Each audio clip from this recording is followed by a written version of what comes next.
Hello दोस्तों, आप सभी का अपने चैनल पर स्वागत है। आज हम यूपीएसआई के बारे में थोड़ी सी चर्चा करेंगे क्योंकि इसमें अफवाहों का बाज़ार बहुत तेज़ है।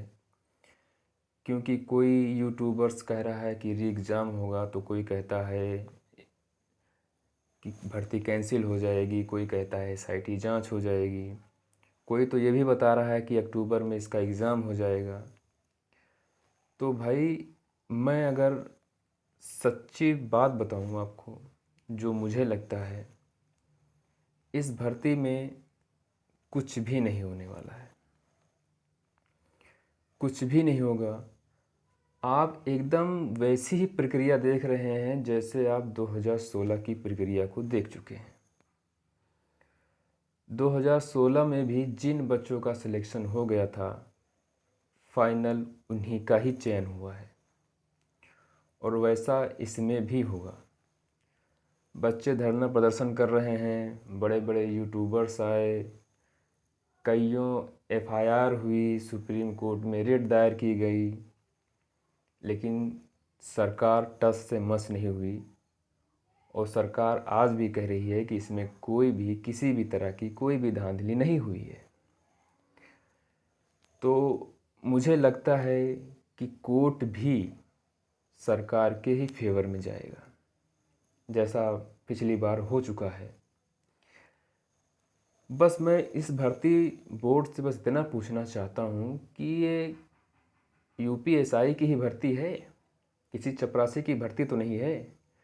अगर किसी चपरासी की भी भर्ती होती है तो उसमें उसका टॉपर पता होता है कौन है, और वो बच्चा पता होता है कि जो सबसे नीचे सेलेक्ट होता है, आखिरी लिस्ट पे जो सिलेक्शन जिस बच्चे का होता है उसका भी नाम होता है, पता होता है कौन बच्चा सेलेक्ट हुआ है।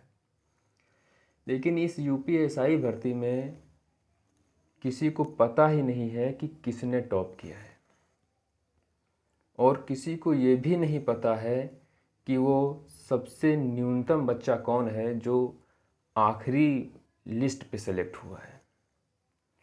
तो आप इस चीज़ से ये अनुमान लगा सकते हैं कि इस भर्ती में क्या हुआ है।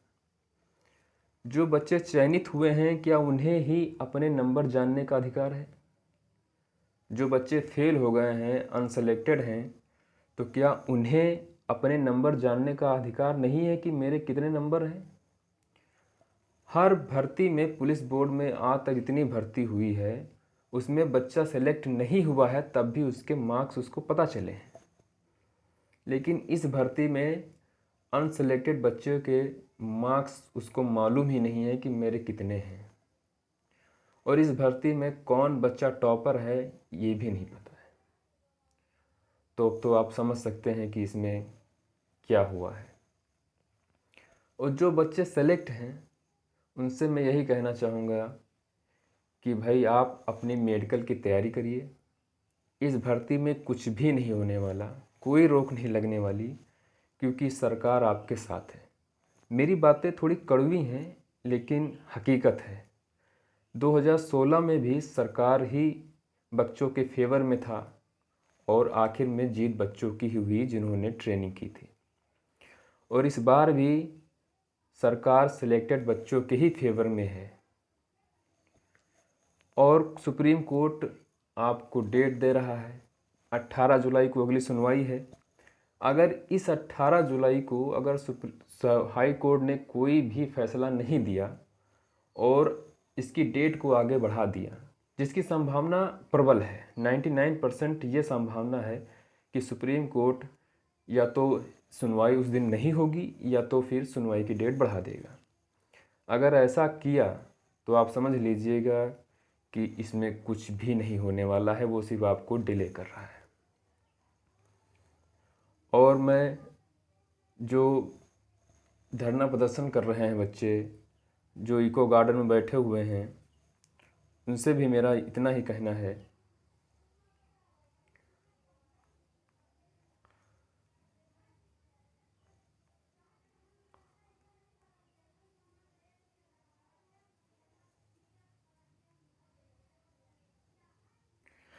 जो बच्चे इको गार्डन में धरना प्रदर्शन कर रहे हैं उनसे मैं यही कहना चाहूँगा कि आप, ठीक है, आप कानूनी तौर पर लड़ रहे हैं, लड़ते रहिए, साथ में अपनी तैयारी भी करते रहिए।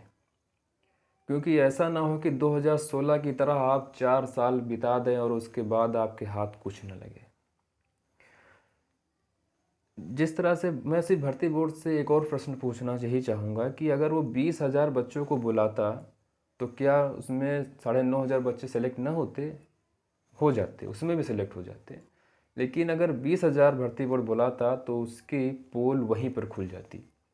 इसीलिए उसने 36,000 प्लस बच्चों को बुलाया सिर्फ चूरन देने के लिए कि उस पर कोई भी उंगली न उठा सके, उस पर कोई संदेह न कर सके कि उसने क्या किया है। तो भाई मैं यही कहूँगा कि आप कानूनन तौर पर अगर लड़ रहे हैं तो लड़ते रहिए, लेकिन साथ में अपनी आगामी परीक्षाओं की तैयारी भी करते रहिए।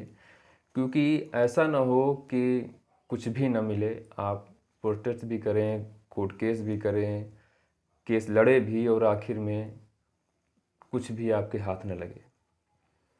तो बस मैं यही कहना चाहूँगा कि भाई आप पढ़ते रहिए और अपना काम करते रहिए।